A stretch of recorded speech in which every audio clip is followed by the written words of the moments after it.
Hi friends, welcome to my channel Chinki vibes అండి. తొలి ఏకాదశి రోజు మేము కరిగిరి వెంకటేశ్వర స్వామి గుడికి వెళ్ళాము. చూడండి, గోపురం పైన చందమామ ఎంత అందంగా ఉందో. చాలా బాగుంటుంది ఈ గుడి.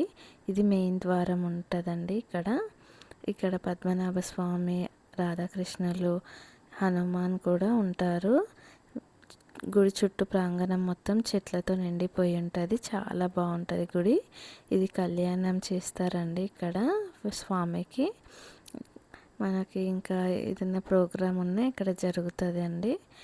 ఇక్కడ గణపతి ఆలయం కూడా ఉంటుంది. మేము కరెక్ట్గా హారతి ఇచ్చే టైంకి వెళ్ళాము.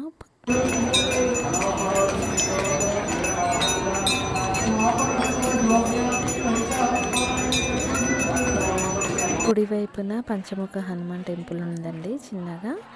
ఆయన చాలా శక్తివంతుడు. చాలా పూజలు భజనలు జరుగుతూనే ఉన్నాయి మేము వెళ్ళేసరికి. బ్యాక్ సైడ్ నుండి కూడా మనకు 5 ముఖాలు కనిపిస్తాయండి. ఇది బ్యాక్ సైడ్ నుండి చూపిస్తున్నా. విష్ణు సహస్రనామాలు చదువుతున్నారు అక్కడ. చూడండి, జనాలను చూపిస్తున్నా. అసలు కిటకిటలాడిపోతుంది గుడి అంతా. మాకే 1 గంట సేపు పట్టిందండి దర్శనం చేసుకోవడానికి. మీరు కూడా బోడుపల్ వచ్చినప్పుడు ఈ టెంపుల్ని మిస్ అవ్వకండి.